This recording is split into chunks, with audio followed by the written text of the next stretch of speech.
Salut à tous, c'est Nicolas Rago pour limpers.com. Aujourd'hui c'est la partie numéro 2 d'une vidéo axée tournoi que j'avais réalisée. Alors si vous n'avez pas regardé la partie numéro 1, ce n'est pas gênant, vous pouvez la zapper, puisque la partie numéro 1 était plutôt axée débutant entre guillemets. Voilà, la partie numéro 2 est, euh, est à mon avis plus intéressante. Les coups choisis sont moins classiques, sont un peu plus tricky, sont des coups post-flop assez deep qui se développent. Alors voilà, c'est des coups que j'ai joués dans mon tournoi des FTOPS où j'avais fini deuxième du high roller à 1000 euros, où j'avais empoché 33 000 euros. Euh, je vais prendre les coups dans l'ordre, il me semble, au niveau dans l'ordre chronologique du tournoi.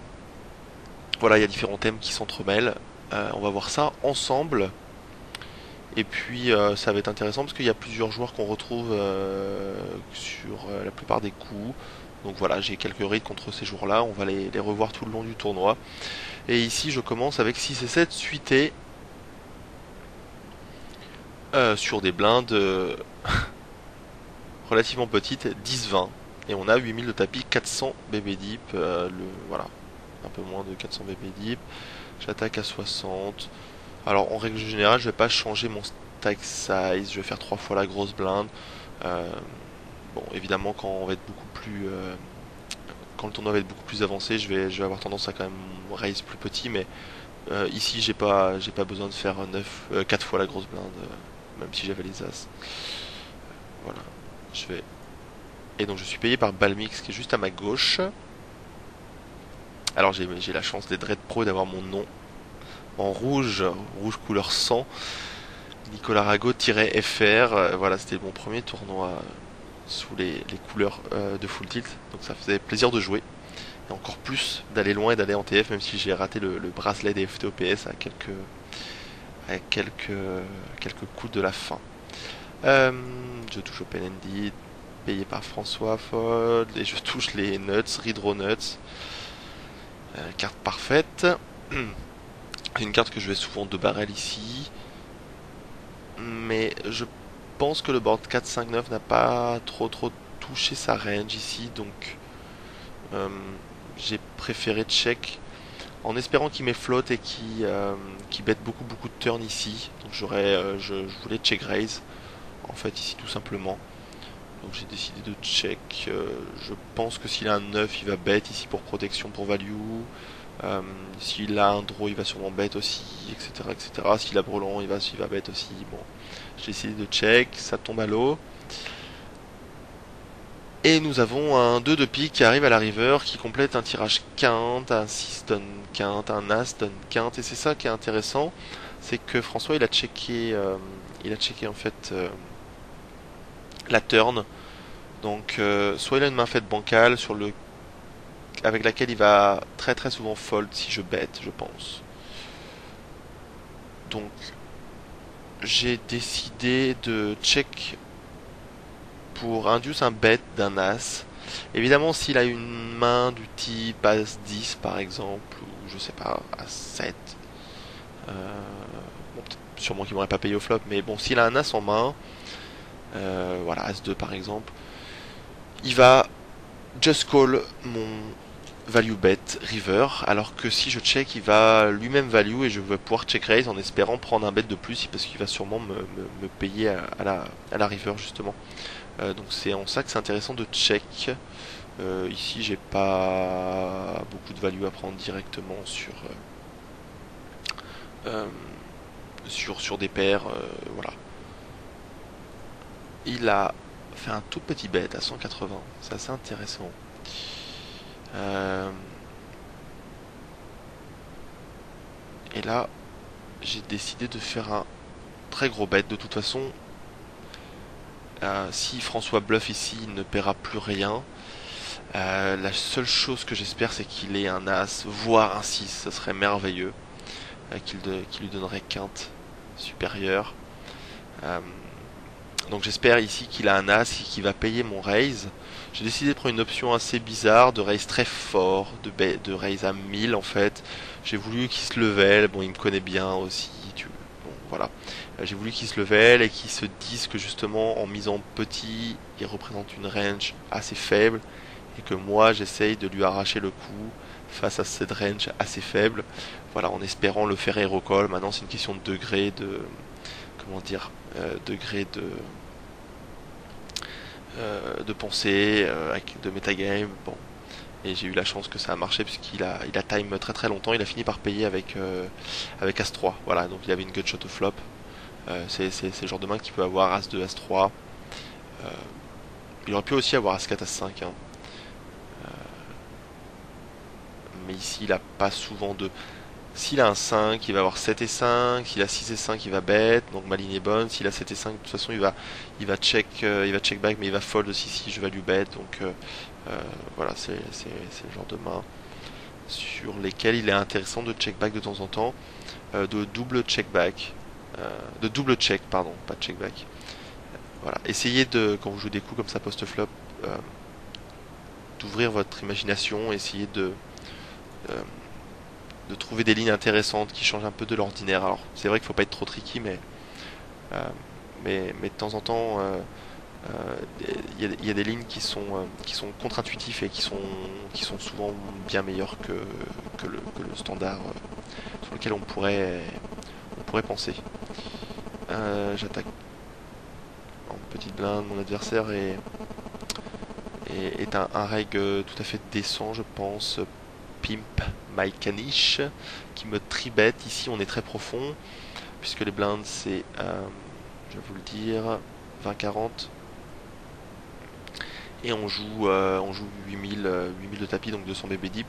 Donc j'ai décidé de payer ici. Alors faut savoir que c'est un joueur qui m'avait beaucoup tribet pour jusqu'à maintenant. Alors ici quand il bet la moitié du pot, j'ai décidé de faire un move très avancé que je fais très rarement.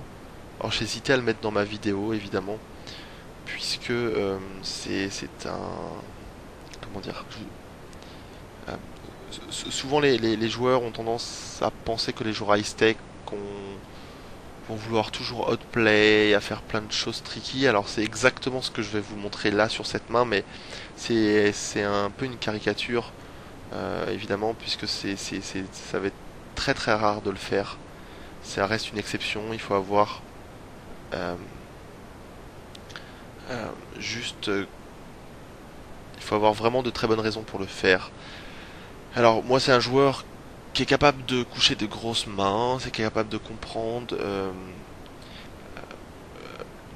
et de lire les boards, de lire les mains adverses. Donc ça c'est une première chose. C'est un joueur qui 3 bet beaucoup. J'ai pas envie de me laisser faire, surtout pour la suite. J'ai envie de lui montrer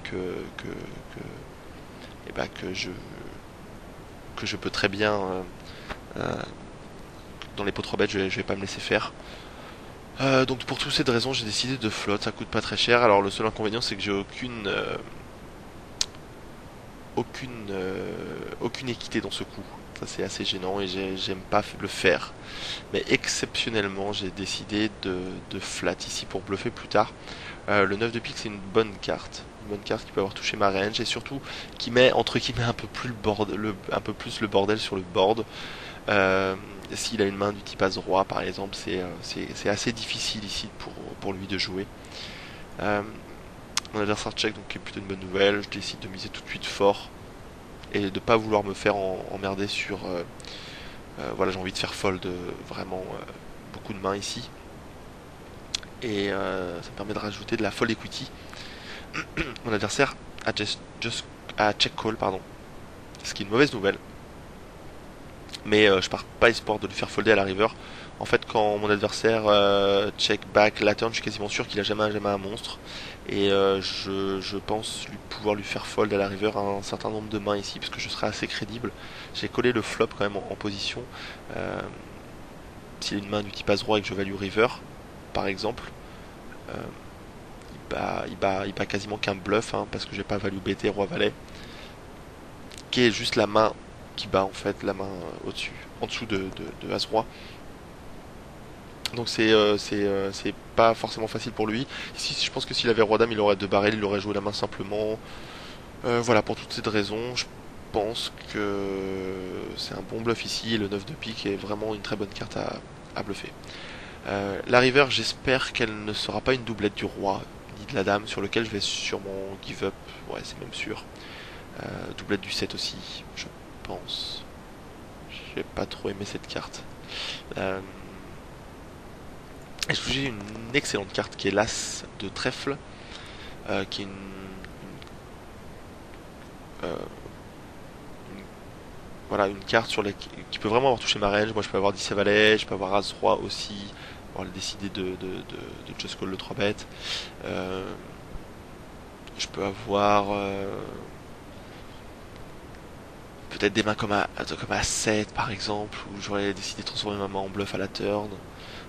Je peux avoir un tirage couleur. Euh, non, qu'est-ce que je dis? Je dis n'importe quoi. Je peux avoir deux paires roi-dame. Je peux peut-être avoir brelan de 7. Carte là c'est une bonne carte dans le sens où pour lui c'est assez difficile. Si par exemple il a une main comme roi-dame, c'est assez difficile de payer quand même. S'il a une main type roi-valet, c'est encore plus difficile. Bon, c'est une carte vraiment scary pour lui, donc j'ai décidé de bet vraiment fort ici pour bluffer. Et malheureusement, il avait deux as, donc j'ai perdu le coup. A noter ici que si c'est un 8 qui sort ou un 6, je pense qu'il est refold la river. Il sait qu'il bat quasiment qu'un bluff. Euh, Peut-être que je peux value as-roi, mais ce serait quasiment la main minimum avec laquelle je vais value ici. Je pense dans cette situation-là. Et il a l'air suffisamment sérieux pour pouvoir fold paire d'as ici. Alors il a tant qu'à la river, il hésitait à faire all-in. Je pense que avec cette profondeur de tapis, c'est vraiment mauvais de faire all-in ici. Pour la simple et bonne raison, c'est que euh, en fait, il bouffe toutes les cartes du deck avec sa paire d'as. Du coup, qu'est-ce qui reste en face? C'est brelan de 7. Il espère se faire payer par brelan de 7 ou deux paires, mais le problème c'est que en prenant quasiment tous les as du paquet, il y a très peu de chances que j'ai deux paires fortes, deux paires à l'as, deux paires as dame, deux paires as roi. Du coup, shove ici fait que même si j'ai deux paires, j'ai très souvent deux paires moyennes, type dame 9, roi dame, des mains comme ça, roi 9 peut-être, et avec lequel ça va être très difficile de payer évidemment. Donc je pense que à sa place, je préfère just call euh, pour éviter les rares fois où je pourrais avoir 10 et valet pour la quinte. Donc lui il a bien joué le coup je pense et voilà, je me suis empalé. C'est un bluff tricky qui coûte cher puisque je perds 4005, euh, à peu près 35% de mon stack, 40% de mon stack. Non, qu'est-ce que je dis? 30%. Voilà, donc c'est un coup un peu bizarre.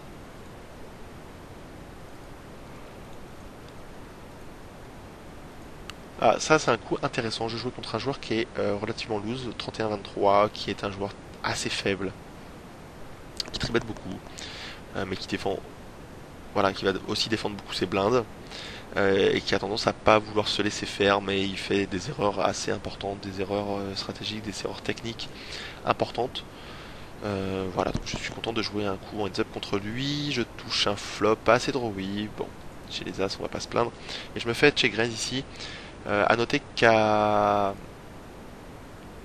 qu'au départ du coup, il a à peu près 30 000 de stack sur des blindes 250-500. Donc il a 60 blindes, ce qui est un tapis relativement profond en tournoi, mais qui peut partir relativement vite dès qu'il y a un peu de l'action pré-flop comme ici. Donc j'ai pas d'intérêt à sous-jouer. J'ai l'as de carreau ici, donc c'est vraiment très bien, puisque s'il y a un carreau qui arrive, ça me permet d'avoir une meilleure équité face à sa range. Donc ici, ce sera en cash game, je pourrais me permettre de sous-jouer par exemple. Mais en tournoi, ça coûte vraiment trop cher parce que j'ai juste 9000 de tapis en plus que lui. Et si je perds le coup, c'est catastrophique. Je préfère prendre une ligne assez simple. Et puis, surtout, j'espère lui faire shove avec ce sizing là. J'espère lui faire shove beaucoup de draws. Et tous les draws sont à 65-35 ici, puisque s'il a tirage quinte, et bah, il joue pas d'overcard pour faire pair, et en sachant que j'ai les as, et même chose s'il a tirage couleur, donc je décide de tribet le flop et call le shove. À ma grande surprise, mon adversaire a just call. Ici, je suis quasiment sûr que s'il avait 2 paires 8-9, brelan, il aurait shove directement parce que le coup est gros, il a pas envie de voir de cartes scary. À la turn, il est hors position, donc je pense qu'il va shove tout le temps ici. Il aurait raison d'ailleurs. Mon adversaire a just call. Ce qui n'est pas une mauvaise nouvelle. J'espère prendre une brick river. L'idéal, ce serait une carte type 2, 3, 4, 5. Mon 5 d'aïs, la quinte peut être rentrée. Voilà, ou roi. Ce serait l'idéal. Le 7 est une mauvaise carte. Mon adversaire m'a shove 18 000 dans 21 000, donc ça c'est intéressant. S'il avait check, je pense que j'aurais bet ici. Je sais pas si j'aurais bet all-in tout de suite. Je pense que oui quand même. Quand mon adversaire me fait all-in, j'ai envie de payer, mais je sais que je joue mon tournoi sur ce coup. Et avant de payer, j'ai pris mon time quand même pour être sûr de ma décision et essayer de me remémorer euh, la range adverse. Donc on va essayer de procéder par élimination. Si mon adversaire avait 2 paires 8-9, brelan 4, il aurait shove au flop comme je l'ai dit tout à l'heure.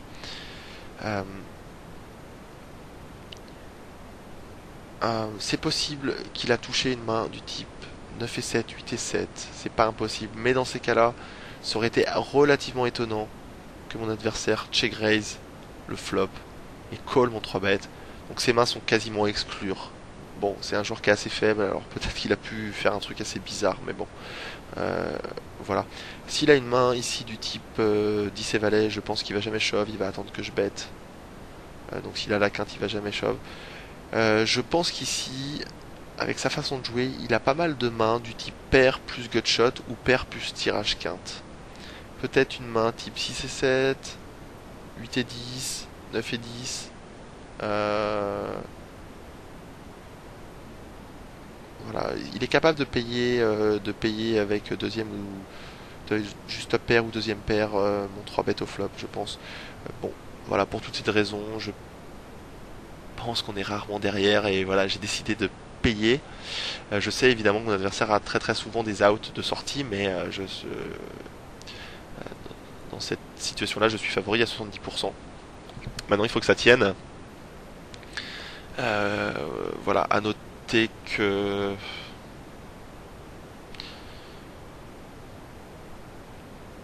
alors ça a tenu évidemment, je suis en train de réfléchir à sa façon de jouer. Il a check raise le flop avec ses décisions. Bon déjà il a défendu ses 6 et 7, il aurait dû fold pré-flop. Ensuite le flop il arrive, il a check raise, pourquoi pas, je l'ai tribet, le coup est relativement gros, il a pas forcément beaucoup à payer. Euh, je pense qu'il peut fold quand même, il peut fold parce qu'il y a le tirage couleur, il y a quand même sur ces 8 out, il y en a deux qui sont pas sûrs et certains, et sur lequel il peut se faire setuper hein, par couleur, alors qu'il va faire alors que lui va faire quinte. Donc typiquement sur le 5 de carreau et le 10 de carreau. Donc ça c'est les dangers et en plus de ça quand la couleur tombe même si moi je l'ai pas et que lui fait quinte, bah c'est vrai que c'est des outs qui sont c'est beaucoup plus difficile de valoriser sa quinte et de se faire payer par la suite. Voilà. Ensuite, j'aime bien son shove ici. J'aime bien son shove. Ça me met mon tournoi en jeu. J'ai pu bluffer. Et bon, c'est jamais forcément évident de payer ici avec overpair, hein. Donc voilà. J'aime bien son shove turn. Sachant que je vais quand même folder un certain nombre de fois. Excusez-moi. Et ça chip.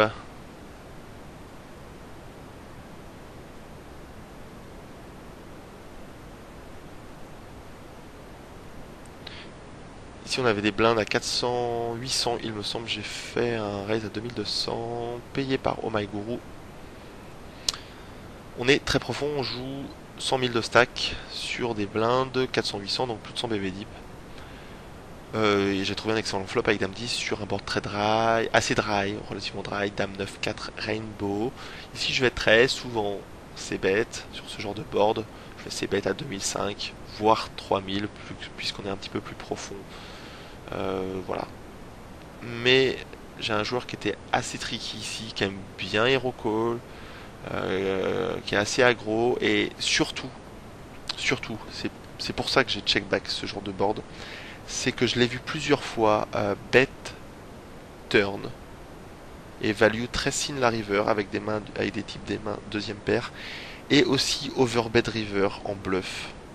Euh, alors j'ai pas forcément vu ces cartes, mais je suspecte qu'il était souvent en bluff sur les fois où je l'ai vu. Euh, donc j'espère prendre cet extra bonus entre guillemets à la river de temps en temps quand il va overbet river, ou dans ces cas-là je vais très rarement lâcher ma main évidemment. C'est pour toutes ces raisons que j'ai décidé de check back. De toute façon, Dame 10, ça va être difficile de prendre 3 de value, c'est toujours le même problème, donc vous pouvez vous permettre de check back une street. Voilà, et encore plus en tournoi. Donc mon adversaire bet, j'ai pas de raison de raise ici, je reste sur mon plan initial. Une carte qui est pas très bonne. S'il m'avait overbet, ça serait un tout petit peu différent quand même, parce que ce 8 peut avoir touché sa range, il peut avoir un petit peu tout et n'importe quoi ici. Ça serait différent s'il m'avait overbet sur le 8 de carreau que sur évidemment le 3 de carreau, une carte comme ça.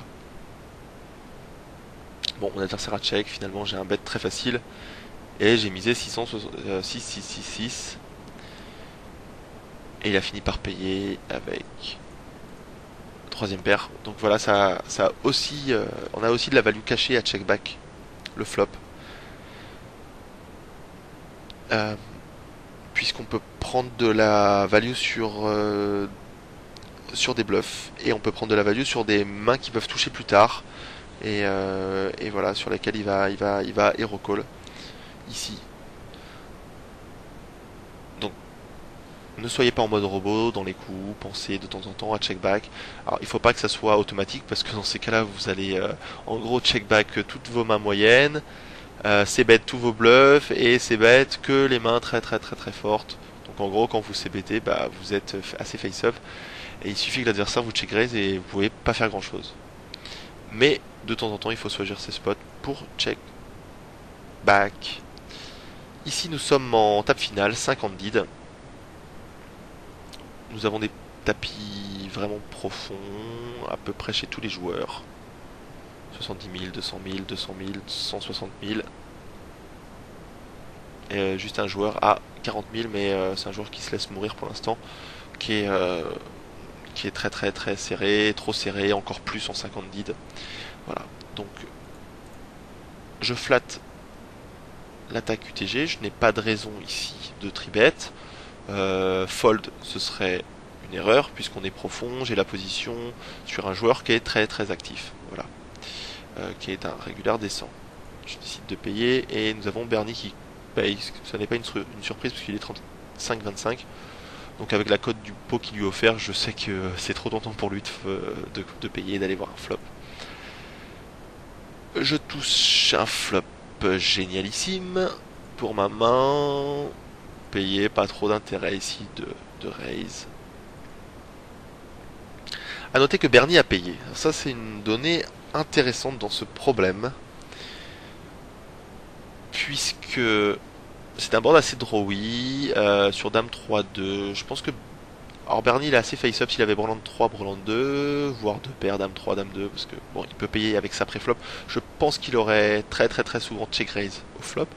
Donc je suis devant la range de Bernie, je suis à des années-lumière devant sa range.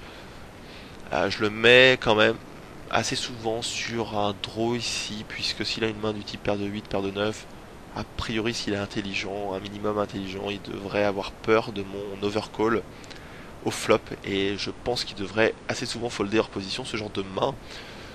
Voilà, donc soit il a un draw ou une main type Dame Valet, Dame 10.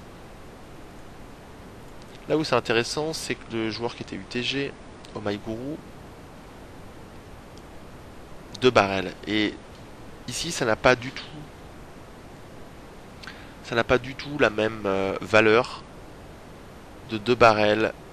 Ça n'a pas du tout la même valeur de bet au flop dans 2 joueurs que bet à la turn dans 2 joueurs.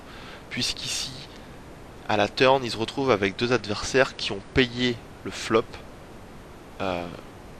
dont l'un a souvent top pair, l'un a souvent un draw, et les deux vont rarement folder à la turn, il va falloir placer un bet à la river plus important. Donc c'est pas facile ici pour lui de bluff à poil. Peut-être qu'il peut de barrel ses draws, mais c'est vraiment pas évident de bluffer ici. Donc déjà, quand il bet ici, j'ai une petite alarme qui s'allume et qui me dit de faire vraiment très attention. Alors évidemment, je peux pas fold parce qu'il y a quand même des draws dans sa range et il va souvent give up, je pense, sur une brick river. Donc ici, s'il y a une quasi brick river, et ça fait rentrer 4 et 5. Bon, il aura très rarement ici 4 et 5. J'espère que mon adversaire va check. Si check, franchement, je sais pas ce que je ferais. Je pense que je suis rarement derrière. En même temps, j'ai pas masse de value à prendre et il y a des rares fois il peut me check raise. Je pense que je préfère assurer et check back et m'assurer le pot.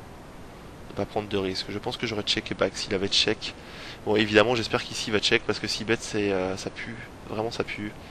Alors, mon adversaire a bêté 32 000 dans 53 000. Relativement rapidement.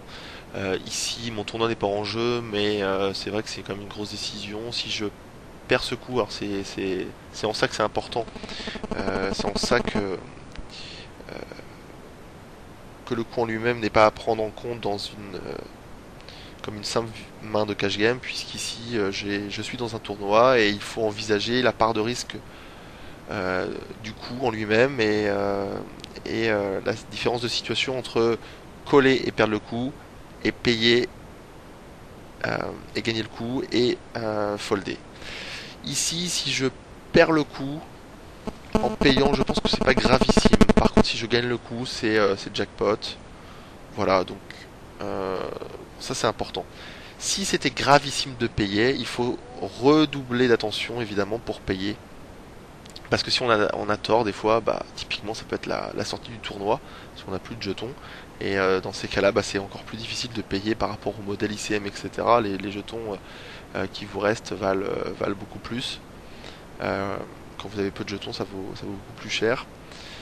Il faut plus raisonner seulement en termes de V dans ces cas-là. Alors ici, je peux me permettre de perdre le coup. Maintenant, j'aime vraiment pas son bet river.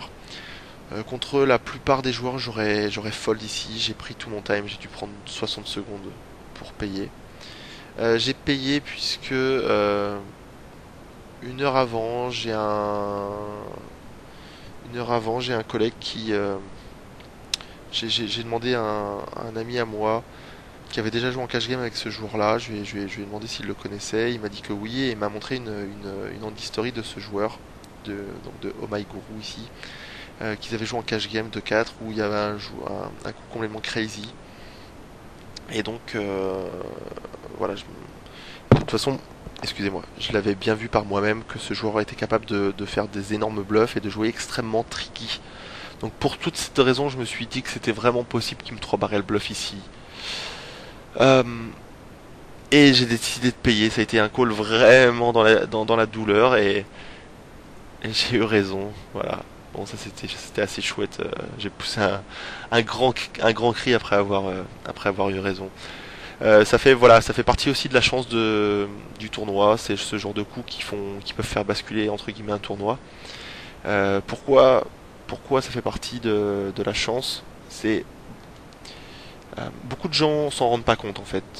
C'est le genre de coup quand ils vont payer, qu'ils vont avoir raison, ils vont se dire bah c'est normal, j'ai bien joué, j'ai payé avec la meilleure main, j'ai catché un bluff, ça n'a pas été facile, j'ai bien joué, je le mérite. Le truc c'est qu'ici, je sais que mon adversaire il est pas bête, il va pas bluffer 100% du temps, il y a un pourcentage de temps non négligeable où je vais être battu et je vais perdre le coup. Ici c'est peut-être 50-50 contre lui, c'est peut-être quelque chose comme ça. Euh, je pense que contre un joueur très straightforward, je suis extrêmement souvent battu ici dans cette configuration-là, mais contre lui c'est peut-être un 50-50 ou je suis peut-être 60-40, j'en sais rien, mais voilà, je peux très bien avoir tort ici, mais ça veut pas dire que c'est un mauvais call. J'ai payé, j'ai eu raison sur le coup. Bon, voilà, j'espère que vous m'avez compris sur cette interprétation de la chance qu'on peut avoir au fil d'un tournoi. Ici, il y a un joueur qui a 85 000, on a tous à peu près 200 000 de tapis sur des blindes assez petites. 800 000 600, donc on a 140 BB deep ou quelque chose dans le genre. Je défends en petite blinde avec paire de 5, donc standard je touche brelan, c'est assez merveilleux de toucher ce flop ici. J'ai décidé de check call et de check raise la turn. J'aurais vraiment pu check call ici en espérant un 3 barrels de sa part assez gros. Non seulement il peut me bluffer, en plus il peut value sin. Et bon, j'aurais pu vraiment check call ici, ça aurait été intéressant, mais bon, j'ai décidé de check raise pour mettre un maximum d'argent dans le coup, en espérant en prenant de la value sur des top pairs, ou alors en espérant un move de sa part ici. J'ai été payé, le 4 rentre, qui est quasiment une carte anodine, qui fait rentrer juste 6 et 7 pour la quinte. Le pot fait 73 000, on joue 177 000 chacun. Ah, excusez-moi, je le couvre, on joue 160 000 chacun en gros. 160 000 de tapis effectif. Donc ici j'ai un value automatique, j'ai pas d'intérêt à check raise. J'ai un value et j'ai misé très fort. J'ai misé très fort pour la simple et bonne raison, c'est que mon adversaire me connaît, il sait que je suis un joueur de cash game, il sait que je peux être tricky et il sait que voilà que je joue des parties de cash game relativement chères et que je suis capable de move. Donc et les joueurs qui jouent en cash game à des limites un petit peu en dessous de vous ont tendance à beaucoup plus se level. Voilà, quand ces joueurs-là vont avoir tendance à beaucoup plus se level quand ils jouent contre des joueurs de cash game au-dessus. Ils vont toujours croire qu'on fait des moves, etc. Donc j'ai décidé de miser très fort. Et puis comme c'est un joueur qui aime bien Hero Call, et on l'a vu, je l'ai vu par 2 fois dans 2 très gros coups auparavant. Une fois il a eu tort, une fois il a eu raison. 2 fois il a Hero Call. Et je sais qu'il aime bien ça, donc je lui donne des occasions d'Hero Call, je lui donne des situations où il aura des Hero Call à faire. Euh, chose, chose qui s'est passée, voilà, chose que je voulais qui se passe. J'espérais être collé par Aisai. Et mon adversaire m'a shove. Là c'est horrible. Il me shove parce que c'est horrible parce que eh ben, je peux perdre le coup. Je sais pas dans quelle proportion. Euh, je sais que quand je suis payé, évidemment, j'ai très très très souvent gagné. Et c'est un coup qui est relativement énorme. Ici, quand il me chauffe, je suis battu par 6 et 7, voire Brelan supérieur, Brelan Dram, Brelan Das. Euh, alors, je suis vraiment pas content qu'il me fasse all-in. Contre un joueur très straightforward, j'aurais fold ici, j'aurais hero fold, la mort dans l'âme après avoir utilisé tout mon time, mais je pense que j'aurais fold parce que c'est tellement sick de bluff ici. Mais lui, voilà, par rapport aux informations que je détenais euh, et par rapport à ce que j'avais vu sur la table finale, je me suis dit que c'était pas impossible qu'il transforme une main en bluff ici en faisant un sick bluff. Euh, donc j'ai payé relativement vite, mais bon, je savais les conséquences du truc, c'est que ici je vais perdre une partie du temps, peut-être 50% du temps, je sais pas. Alors évidemment, comme je l'ai dit, hein, contre d'autres joueurs, ça aurait été un fold, hein. Et il a chaté tirage quinte, max. Donc situation rêvée pour lui, je descends à 20 000. Mais vous allez vous dire, comment ça se fait? Ils ont tous 80, 90 000, 200 000, 400 000 maintenant de tapis. Et moi j'ai 20 000 et j'ai fini deuxième. Alors ouais, voilà, c'est à ce moment-là que j'ai eu une chatte absolument incroyable et que je suis remonté euh, à peu près à 150 000. En fait j'ai gagné 3 coups de suite à tapis, dont un je suis favori et 2 où je suis derrière. Voilà, c'est à ce moment-là que j'ai utilisé mon quota de chance pour revenir. Donc coup assez malheureux, je pense que je peux pas éviter.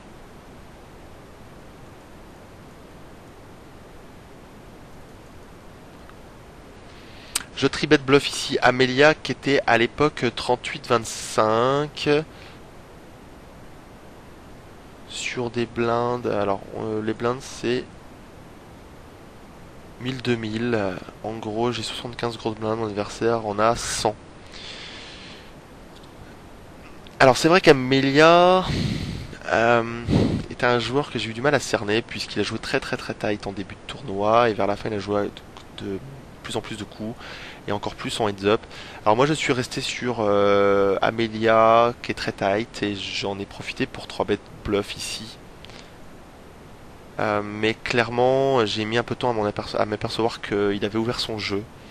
Et clairement, j'aurais dû en 4 d'ici fold, puisqu'on est très profond contre un joueur qui commençait à être de plus en plus collant. Donc j'aurais dû fold et pas tribet. J'étais payé, touché Ace High.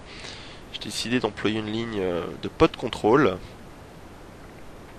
Je pense que j'ai pas masse de value. Je pourrais miser évidemment, mais ici j'aime bien un check qui peut me voir sur une paire de valets, paire de roi dame et vouloir m'arracher le coup. Donc il fait la moitié du pot, je paye. Il met encore la moitié du pot, j'ai touché 2 paires, donc là c'est assez incroyable ce qui se passe. J'ai pas encore d'intérêt à. J'ai pas trop d'intérêt à raise ici je pense. S'il a une main type As-Roi, qui est la meilleure main que je bats évidemment, c'est possible qu'il fold. Donc ici j'aurais peut-être pu faire check call et donc bet river à la limite sur une brique, sur une carte comme un 7 par exemple, un 8, un 9. Ça aurait pu être intéressant. Pour prendre de la value sur des mains comme As-Roi, As-Valet, As-10 qui vont sûrement check river. Ça aurait pu être pas mal en effet. J'ai touché une des pires cartes du deck, qui est la doublette du 3. Si mon adversaire avait misé, petit j'aurais payé. S'il avait misé fort, je sais pas ce que j'aurais fait. S'il avait misé 60 000, je suis battu par As-Damas 3, As-Roi. Et ouais, je sais pas ce que j'aurais fait franchement. Donc mon adversaire a check très vite. Je suis vraiment vraiment content ici de prendre ce gros coup.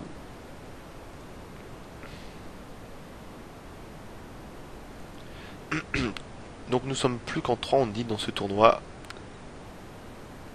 Le tournoi avance. Je défends 10 et valet, c'est quasiment un mini race préflop puisque les blindes c'est 1000-2000, il a fait 4004. Donc je défends valet 10, on est vraiment profond donc faut manœuvrer avec attention ici.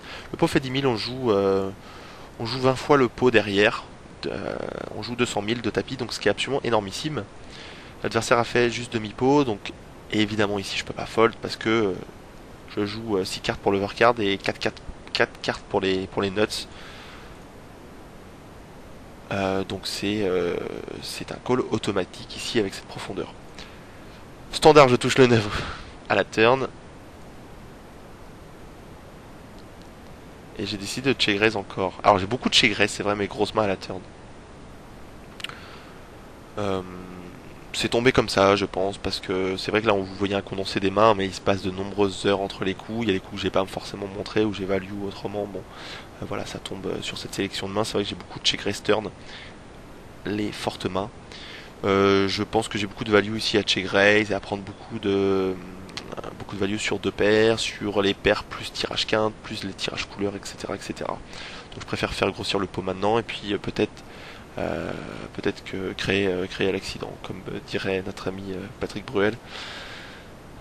J'ai été payé, le 6 de trèfle tombe, qui n'est pas une très bonne carte. Maintenant je suis battu que par la couleur. Le pot fait 90 000, on joue 163 000 de tapis.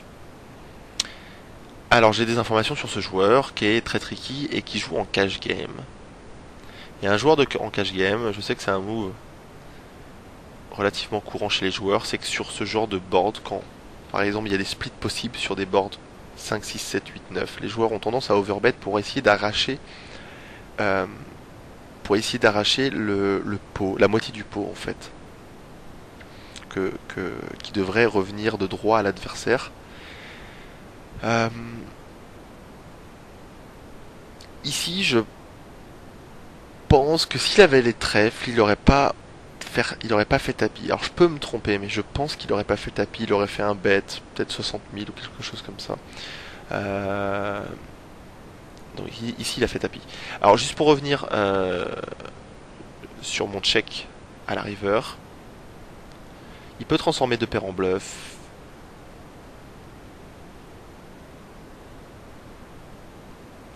Il va miser un 10 de toute façon, donc que je mise ou que je check, ça revient au même. Voilà, j'espère qu'il transforme des mains en bluff ici, et je sais qu'il est capable aussi d'overbet tapis. Et de toute façon, je suis prêt à payer ici. On est en 3 en deed. Voilà, je peux plus temporiser. De toute façon, euh, c'est pas comme s'il y avait deux trois short stack à la table et qu'on était 6-7, où là, ça pourrait valoir le coup de fold. Voilà. Euh, mais ici, j'ai tellement une grosse occasion de passer méga chip leader que je suis obligé de prendre ce coup. Je peux pas me faire marcher tout le temps sur les pieds. Donc j'ai décidé de check. Et je sais que c'est un board où il va justement beaucoup surjouer beaucoup de mains. Donc voilà. Donc bah, quand il a shove, ça m'a fait rire. Je savais que voilà, on était à ce moment-là du tournoi où c'est le gros coup qui soit m'élimine, soit bah, me fait gagner le tournoi. Pas me fait pas gagner le tournoi, mais me donne de très grandes chances de le gagner. Et voilà. Après, j'ai pris un peu mon time quand même avant de payer parce qu'on sait jamais, mais voilà, on croise les doigts quand c'est comme ça. On espère être du bon côté. On sait qu'on gagnera pas tout le temps ce coup, qu'on le perdra pas tout le temps, mais qu'on le gagnera une grosse partie du temps. Voilà. Maintenant, il faut être du bon côté de la variance à ce moment-là du tournoi. Et Et j'ai eu raison sur ce coup. Il avait deux paires 6-7, alors c'est intéressant, il a transformé deux paires en bluff ici. À noter que, à noter que quand je check raise turn, ma main est assez polarisée. Soit j'ai strictement rien. Je peux le faire avec tirage couleur hein, de temps en temps. Et d'ailleurs si j'avais eu la couleur ici, j'aurais check back. Si j'avais check raise turn, la tirage couleur que j'avais hit à la river, j'aurais tout le temps check parce que je sais qu'il est assez, comment dire, bluffy dans ce genre, il va être bluffy dans ce genre de spot. Donc quand je check raise, c'est soit j'ai une grosse main type 2 paires brelan, soit j'ai un semi bluff, donc les trèfles, soit j'ai strictement rien, une main type as 10 ou quelque chose comme ça. Euh, donc ici, il bat tous les bluffs avec 6 et 7, mais il ne bat pas les brelans et les deux paires supérieures. Et je pense que c'est assez intéressant ici de. Alors c'est assez tricky, mais c'est quand même, ça reste tricky en tournoi. Peut-être que il aurait pu check parce que voilà, il n'a pas envie de perdre une grosse partie de son stack sur un coup bancal. Mais ce que je veux dire, c'est en cash game, ce serait relativement intéressant ici de transformer deux paires en bluff pour faire passer brelan ou deux paires 8-9, deux paires 8-7. Euh, voilà, donc c'est pas idiot. C'est les rares fois où on peut transformer deux paires en bluff. C'est vraiment les très rares fois où on peut le faire.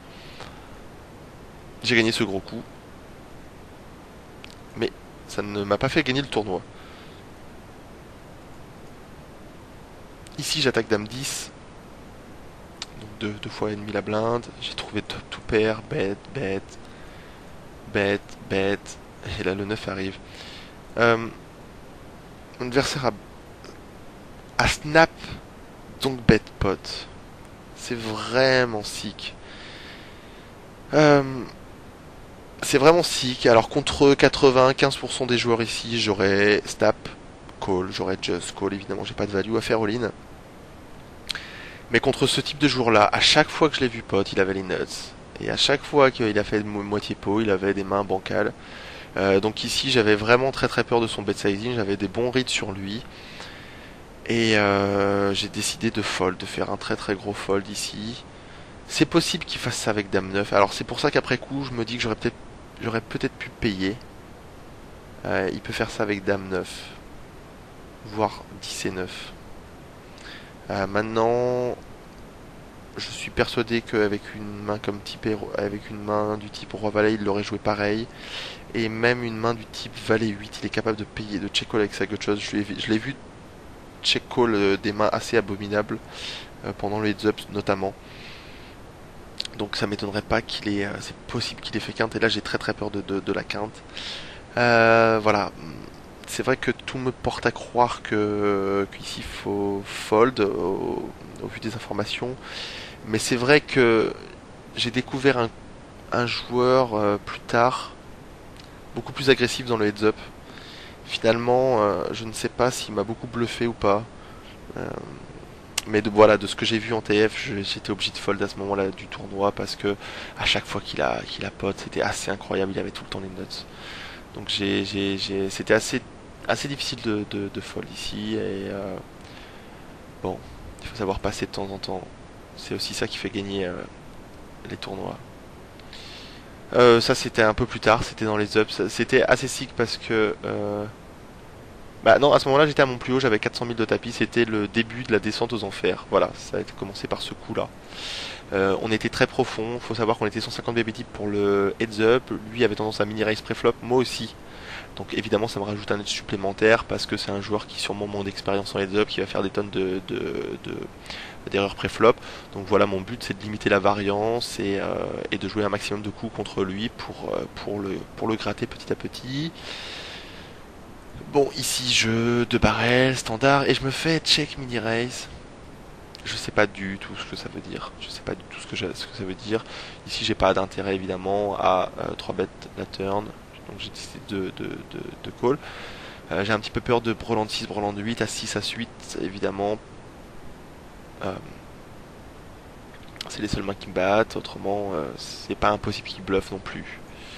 Et sur le 3 qui est arrivé, qui fait rentrer la quinte 4 et 5. Mais qu'il a quand même rarement. Il m'a overbet 145 000 en 82 000. J'ai snap fold en... voilà, en... J'étais pas content. J'étais pas content parce que j'arrivais pas à gagner un coup contre lui. Bon, à ce moment-là, ça allait dans les heads up. C'était quand même le départ, mais c'était assez frustrant de devoir fold ce coup dans un pot où j'ai deux paires en heads up. Bon, de toute façon, ici, c'était un snap fold parce que je voulais pas gaspiller 145 000, ce qui m'aurait quand même coûté cher dans ce heads up. Et je préférais abandonner les 40 000 que j'avais mis dans le coup. Et bon, voilà. Je l'avais jamais vu overbet, j'avais quand même assez peur. Euh, ici de sa main. J'ai fold. Je défends. Je call en grosse blind avec paire de 6. Son raise UTG. J'ai plus beaucoup de jetons, je me suis fait gratter. Il est méga chip leader. J'ai que 138 000 sur des blindes 1700, 3004. Donc 3400. J'ai à peu près 40 blindes ici. Donc un stack conséquent. Très bon flop pour ma paire de 6. Donc je vais finir sur cette main. Ce n'est pas la main où je saute. Je me suis fait gratter. En gros, je me suis fait exploser dans le heads up. J'ai beaucoup fold. Peut-être que je me suis fait bluffer. Il en a profité peut-être pour bluffer, mais bon, c'était un joueur qui était assez faible et ses bet sizing, j'avais des têtes sur ses bet sizing. Alors est-ce qu'il a changé? Bah si c'est le cas, bravo à lui. Mais j'ai quand même l'impression qu'il a beaucoup touché ici. Alors, ce que je peux vous dire sur ce jour-là, c'est qu'il check back beaucoup de flops quand il touche pas. Il a tendance à pas bluffer et à pas voler les coups. Flop, turn, river, même quand il en a l'occasion. Il va avoir 6 high par exemple, il va abandonner. Et il va avoir tendance à ne pas ses bêtes une grande majorité de mains. Donc contre ce genre de joueur, il est plus intéressant de donk bet pour prendre de la value. Surtout qu'il a tendance à coller très light en fait quand je bet. Donc c'est toutes les conditions ici sont réunies pour donc bet, pour value et lui faire des erreurs. Je touche une carte formidable qui est la doublette du 2. Donc j'ai décidé de miser un peu plus que la moitié du pot. Je pense qu'ici il va pas lâcher ace high de toute façon. Voilà, et s'il a un draw pick, il va payer. Tirage quinte, il va sûrement payer. Voilà, mon adversaire me paye. J'ai touché un 9. Le pot est conséquent. Il fait 61 000. J'ai décidé de milquer ici, de faire un bet d'un tiers pot. Toujours dans l'idée de value contre un joueur qui est très calling session. Il faut savoir que une fois il m'a payé un bet river. Alors c'était pas un gros bet, hein, mais sur un board As-Roi quelque chose. As-Roi XXXX. Il m'a payé avec 9 et 8. 9 high. À la river après avoir tank. Donc je comprends pas très bien la façon de jouer du joueur. Ici, je pense que j'ai de la value sur Ace High, même un Roi High, qui va peut-être pas lâcher. Donc je pense qu'ici, un bet de 20 000 d'un tiers pot, c'est quelque chose d'assez intéressant contre ce genre de profil, surtout qu'il va pas être capable de, a priori, de raise bluff à la river. Je pense qu'ici, si j'avais un 5, j'aurais fait le même bet sizing parce que je le vois avec une main relativement faible, je pense, et j'ai envie de le faire hero call ici. Voilà. Et mon adversaire m'a payé relativement vite. Il avait paire de 10 et là c'est assez difficile de perdre ce coup à ce moment-là du match parce que je me faisais gratter et c'est vrai que je perds un coup important. Si je le gagnais, je passais à 200 000 et je permettais d'avoir un petit peu plus d'air et de manœuvre, de stack pour manœuvrer. C'est clair que là, celui-là, ici, m'a fait un gros coup au moral, un gros coup au stack, et c'est un peu ce qui m'a enterré pour la suite du heads up, que j'ai finalement perdu, voilà, et je suis reparti avec 33 000 euros au lieu de 52 000 au vainqueur.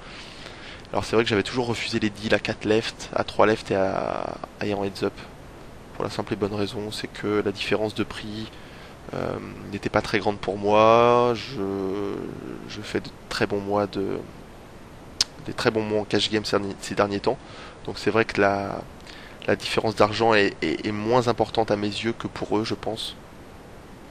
Ça veut dire qu'ils vont jouer avec beaucoup plus de pression, donc j'ai intérêt à ne pas dealer. Et en termes de variance, alors effectivement ça augmente la variance de ne pas dealer, mais ça augmente un petit peu son edge quand même.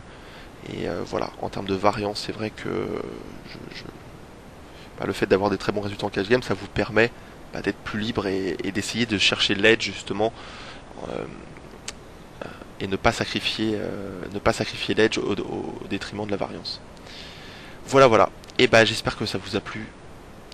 C'était Nicolas Rago pour limpers.com. A plus tard, bye bye.